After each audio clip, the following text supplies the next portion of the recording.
Hi, I'm Annie Botticelli, and this is the Storyteller Forecast for Capricorn for August 2018. Go to my website, anniehelpsyou.com. Check out what's new in my blog. Also, if you would love to learn astrology, I would love to help you learn astrology. You can check out my astrology education offerings, as well as all kinds of other goodies that I have to assist you with your self-development and living in your highest expression. So what's going on in the month of August? We've got Mars retrograde until the end of August. We have Mercury retrograde until the end of August. We have the third of the series of eclipses, a solar eclipse. We have two trines, one a grand trine, and we have a bunch of squares. So minor annoyances. But then the outer planets and in these beautiful configurations, plus these other aspects, can bring major blessings, minor aggravation, major blessings. So we have all that going on this month. So I'm going to go into more details about dates of when things are occurring, how to manage the general transits, etc. But first I want to talk about some things specific to Capricorn. And this includes the conclusion of my three-part series, which is dealing with where the eclipses hit for Capricorn for these three different eclipses. So in my June report, I talked about how the early July eclipse hits for Capricorn. In my July report, you can see more about how the July 27th eclipse hits for you personally. And then this August eclipse we're doing in the August report. I broke it down that way because it's too much to manage. And plus, we can often see manifestations of the eclipses before or after. So now here in August, even though we have one eclipse, 1/3 eclipse here, you can still be seeing manifestations come from the two eclipses that were in July. So this is a really busy, really busy time. Okay, so let's talk about where this solar eclipse is going to hit for Capricorn. This is going to occur on August 11th at 18 degrees of Leo. And this is going to be, if you're early or middle degree placements, so in the first half of the sign or the first half of degrees, like up until, or I guess it's 2/3 of degrees, I would still put it around half. So until around 15 or so degrees, if you're watching for your rising sign or sun sign, you're going to experience this in the 8th house. If you are a later middle degree placement or a later degree placement, you'll experience this in the 7th house. So why am I telling you about these early, middle, and late degree placements? Because the chart looks different depending on what degree you have. Because when we run a horoscope chart to see where the planets are going to be, the degree of the sign has to be on the ascendant. Okay, that's how you run the chart. So if you have an earlier degree, the planets are in a certain configuration. But as you change it to, like, let's say 10 degrees, 15 degrees, 20 degrees, everything is shifting, click, click, click, it's shifting over. So manifestations shift into different houses. Okay, so the later degree chart does sometimes look very different than the early degree chart. So I take the time to mention that to you. So if you don't know if you're an early, middle, or late degree placement, if you're watching for your sun sign, if your birthday's in the first 10 days of the sign, that's early. The second 10 days of the sign, that's middle. And the last 10 days of the sign, that's late. If you break it up by degrees for rising sign or sun sign, 0 to 9 degrees is early, 10 to 19 is middle, and 20 to 29 degrees is late. Okay, so I'm taking the time to break this down, but really for this particular month and this particular manifestation, the general story of this eclipse manifestation is the same for all Capricorns because the 7th and 8th house are both partnership houses. So you're going to have this new opportunity, this open door, this open window, this new chapter come in your relationship space. It's just a matter of whether it's 8th house sort of relationship or it's 7th house sort of relationship. That's going to be the difference, okay? For you early and some of you middle degree, probably more likely the early middle degree placements, like the first part of middle degree placements, it'll be in the 8th house. And the 8th house has to do with partnership. It does have to do with marriage. It has to do with you and your resources combined with others and their resources. Okay, so let's say you and your spouse, your money and their money.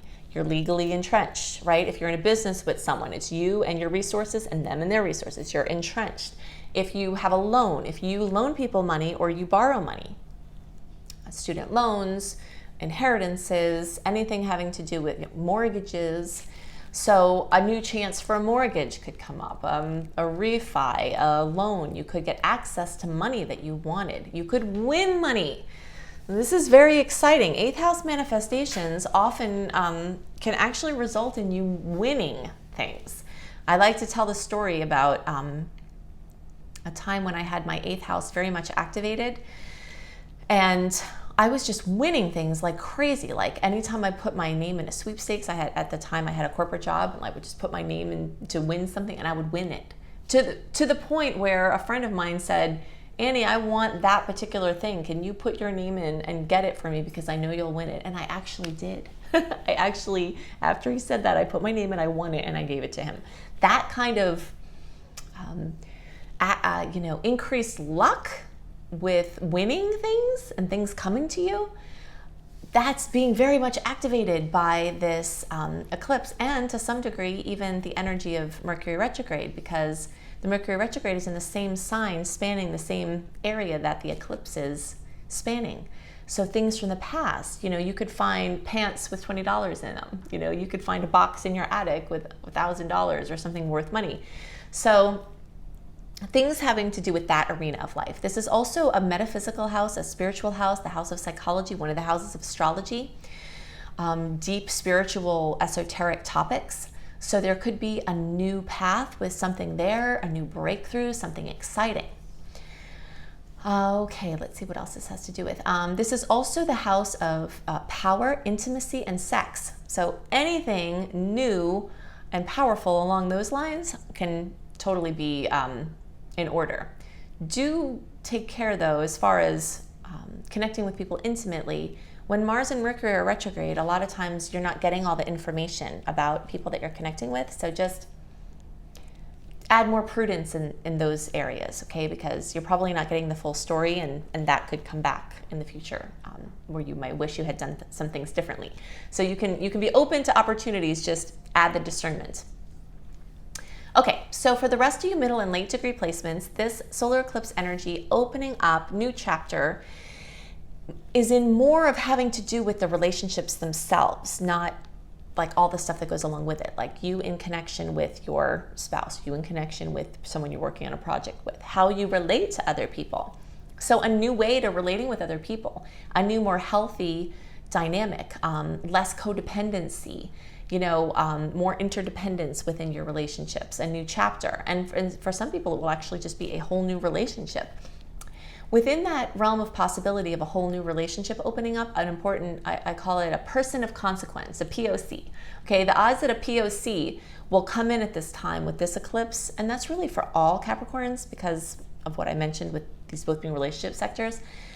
A POC manifestation is very likely for all of you, more so than usual, okay? So because Mars and Mercury are still retrograde, and because we're nearing the end of this eclipse cycle, it does make it more likely that there's something new with someone that you know from the past. In some cases, you might not realize you know this person from the past, like if it's a dating website or something like that. You could have connected in some way with this person, and you don't realize until a little further in that you actually did know them from the past. But you'll find more here with things from the past. That's definitely a theme. Okay, so in the trine that we have, I said that we have 2 outer planet trines, and I'll go into more details about what they are. But I want to mention that for Capricorn in general, this Jupiter-Neptune trine is very likely to activate money and work. Okay, so the sectors that this will likely be giving little kisses in for you are activating your earned income and your place out in the world. So hopefully you get some goodies that come in from that. Something also notable specifically for Capricorns has to do with this grand Earth trine. So just reminding, a trine is the most harmonious, awesome aspect in astrology. It's a 120-degree connection between planets. When we have outer planets in any kind of configuration, it is something that lasts a while because the planets move pretty slowly. So the blessings can be ongoing, okay? But so like for instance, this Earth trine, from the middle of August to the middle of September, it's gonna be really strong. Around August 25th or 26th is when the sun comes in to make it a grand Earth trine. So we've got Saturn in Capricorn, Uranus in Taurus, and then the sun in Virgo coming together in this beautiful configuration. If you are a Capricorn that has early degree placement, so if your birthday is right there at the beginning, you know, like the December 22nd, 3rd, you know, sometimes 1st, those first few days of the birthday, those first few degrees, even up until like around Christmas, you know, like 5 days or so, first 5 days or so, you're going to be most affected by this. And if you're a rising sign, if you're watching for your moon sign, if you have an early degree placement there, holy hat. I mean, this is really big stuff here because, you know, Saturn, you know Saturn better than anybody because Saturn is your ruling planet. It can be hardworking, it can be hard-nosed, it can be like the taskmaster and just kind of always driving you. But when you have this beautiful configuration, it's like work that you did, that hard work you did, the sacrifices that you made can all come in this really big way at this time. And that's true for all of you. But if you have these early degree placements, either through your sun, your moon, or any Cap placements early, this is going to affect you more. If you're not sure if you have other placements in Cap, you can run a free birth chart online and just, you know, hopefully there'll be a symbol guide where you can see what the Capricorn symbol looks like, and then look at the planets. You might also need the symbol guide for the other planets to see what other planets are in Capricorn, and then look at the numbers next to them. It'll say like a number and then the little circle that denotes degree. So you can see, it might be very eye-opening for you to do this. I think it's a good idea anyway, but you can see if this is going to have a chance to affect you even more. So very exciting stuff. So so the theme for this month is really love and blessings from the past, you know. Blessings of all kinds through a number of different ways that we've talked about here can come in. So those are the things that are most on my mind for Capricorn, but now I want to outline more of how you can use the combination of the retrogrades and the eclipses and these annoying squares that we have going on all month, to how you can use these to your benefit, what spiritual principles to hold in your heart as you move through this time, and also the dates of a bunch of different aspects that you'll definitely feel. So if you know that they're coming, then you can preemptively plan. So I'm going to go into all that now. So the theme of the month for August 2018 for all signs is magical alignments and abundant blessings. And that is for a bunch of different reasons. We have so many things going on now culminating into these magical potentials. So we've got Mars retrograde and then going direct around between the 26th and 28th of August. We have Mercury retrograde, and that was starting July 26th, running through August 18th or 19th, depending on your time zone. We have the new moon solar eclipse in Leo. That's going to be on August 11th. We've got 2 outer planet trines. So there's magical things going on there. So we have a full moon in Pisces at 3 degrees on August 26th. So these are a lot of things that are going on. So I want to just give you a little recap of how to use these energies well and hit a couple of dates to note. Also note that the information that I'm giving you, if you are better with written and looking at things visually, you can get a written version of what I'm describing plus more details about the general transits and aspects for August and every month when you sign up for my free newsletter at anniehelpsyou.com. When you sign up at anniehelpsyou.com, you'll get a resend of all the newsletters I've sent for recent times so you can catch up with what's going on. And then, of course, I always send these out a month early so you have them for your planning purposes. So you know the good days, the dicey days, and things like that to make your plans. So the eclipses and the retrogrades are both increasing the odds that things worked of, dreamed of, and planned on in the past will come to fruition now. This is a major time of continued manifestation. The retrogrades are not good for certain things, which you can check out on my website, anniehelpsyou.com, and also check out on my YouTube channel. If you put in Annie Botticelli YouTube, I have lots of videos about Mars retrograde, Mercury retrograde, on the things to avoid during these transits. But there are a lot of things that these retrogrades are really amazing for. And one of them is to let things come to you, is to be the spider. It's like you've woven your web, and maybe you're also weaving a web for future catches in the future, but it's in the backdrop. But you're just letting things come in. You're relaxing, you're stressing the best way you can, you're not forcing things, you can be comfortably productive, but it's more about being the spider and letting your food come to you. Another theme of this month is taking a break from the norm in big and small ways. Even something as simple as driving down a different street to go to work builds new neuronal pathways in your brain. And not only is that good for the longevity of your mental capacities, It's also, when you light up new neuronal pathways in your brain, it activates new energy in your field to bring in new things to you, to break out of old, a matrix, an old matrix. So you can do things different in a small way, or you could do things different in a big way. There's an example that I want to give you about this artist that I know, who is very detailed in his painting, but he was stuck. He wasn't getting paid for his creative work, and sometimes it would take him years to complete a painting. Of course, if you see the painting, it would be like, wow, you can't even believe that somebody could create that, especially with a small paintbrush. But he was stuck. And so during this cycle of the retrograde, he started watching Bob Ross. I don't know if you know Bob Ross, the epic Bob Ross with his epic hair, but you can look him up on YouTube. He basically teaches you how to paint landscapes, and you can watch him paint this amazing landscape picture in like 20 minutes. It's crazy. So he started watching Bob Ross and then started applying this very fast using of the artistic skills to get in and get out and finish things. And because of that, things unlocked for him, and he's had this whole new opportunity for being paid for his artistic work, when before he was stuck in the same old way. But that's how you can that's an example of how you can use these retrograde energies to just break from the norm, to open yourself up for more opportunities now from the eclipses and other things, and also in the future. So definitely check out my Mars retrograde blog and video. Definitely check out my Mercury retrograde video. But do know that this month we are carrying those energies, but both of those planets are going direct. So I gave you those dates earlier. If you're traveling now or ever, and you are interested in seeing what the astrology for your travel time is, things to look out for, things to be aware of, you can check out my website, Astrology Kiss Travel Bliss. And I do monthly travel astrology reports on there. Okay, so this long series of retrogrades that we've had for months could be wearing on you, and your patience could be running thin. This plus this notable amount of squares, so I'm calling it minor annoyances with these squares, but major blessings because of these, the solar eclipse and the outer planets coming together in beautiful configuration.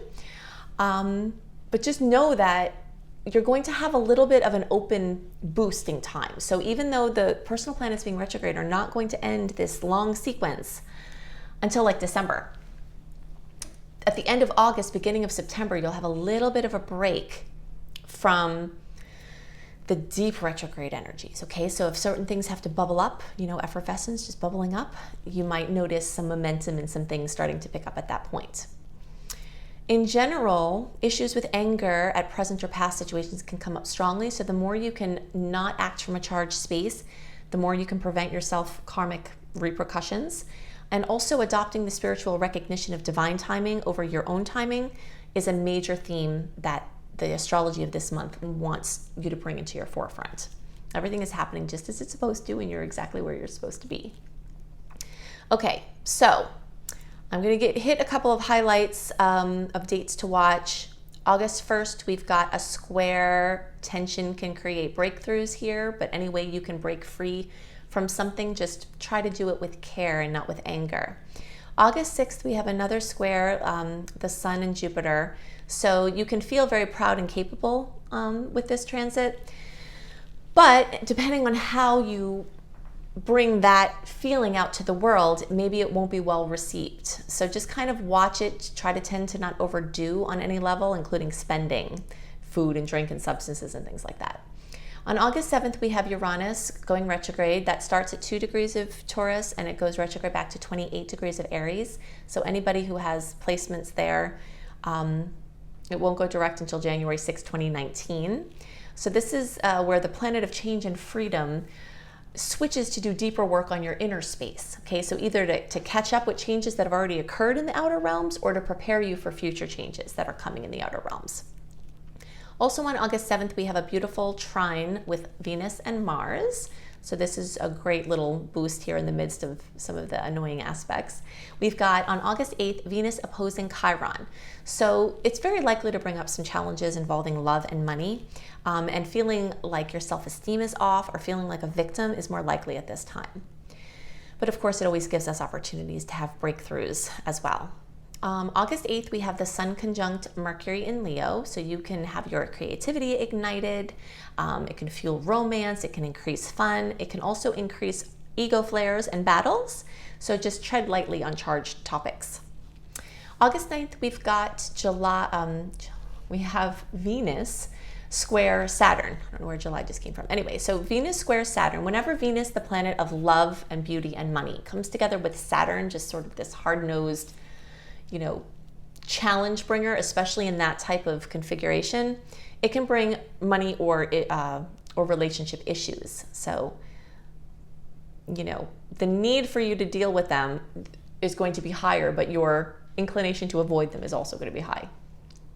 We've got another square on August 10th, between the 10th and the 11th, of Mercury and Jupiter. Whenever we have squares with Jupiter, Jupiter is a benevolent outer planet. So even the challenging aspects with Jupiter can be softer than squares with other planets. So it can bring a lot of optimism, but again, with that, like a tendency to overdo, like I have so much energy, I don't know what to do with myself, and then now I just burn myself out or something like that. So just kind of be aware of what you're committing to. August 11th, we've got a solar eclipse, new moon at almost 19 degrees of Leo. So this is time to make your 10 new moon wishes on the topics of Leo. So anything with children, creativity, romance, fun, hobbies, addictions, leadership, acting, anything else that puts all eyes on you. So new opportunities and major new chapters can come in from that eclipse. August 19th, we have this official trine between Jupiter in Scorpio and Neptune in Pisces. So again, this started at the end of December. There's some story that started at the end of 2017. It got strong again at the end of May, beginning of June.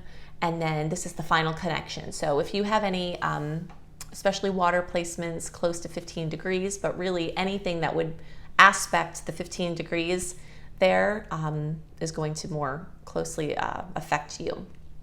And you'll feel that trine for quite a while, a while before the 19th and a while after the 19th. August 25th, we have a grand Earth trine with the Sun in Virgo, Saturn in Capricorn, and Uranus in Taurus, and those are at 2 degrees. So if you have any planets at 2 degrees, especially, something that causes an astrological aspect with Earth in those signs, there's going to be more effects for you. August 14th through September 13th, we will very likely feel this beautiful effect. So launches and important things can be great. Even though we're kind of still doing a lot of retrograde energy, if you have to push in something at the end of August, beginning of September, you can ride the coattails of this trine while getting, Mars will be direct as of between the 26th and 28th. Mercury is already direct, so you'll have more momentum here and you might see some really beautiful things happen. August 27th, Mars is direct at 28 degrees of Capricorn. That post-shadow period stretches until October 10th, so it won't regain full oomph until then. But momentum and drive and ambition will definitely, for those of you where it was waning, it will very likely start to return, sometimes to the day. It'll be a little sleepy, but you'll feel something different, like something's waking up.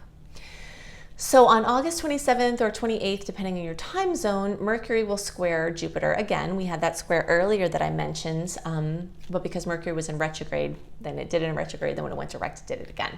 So just be careful of overcommitting.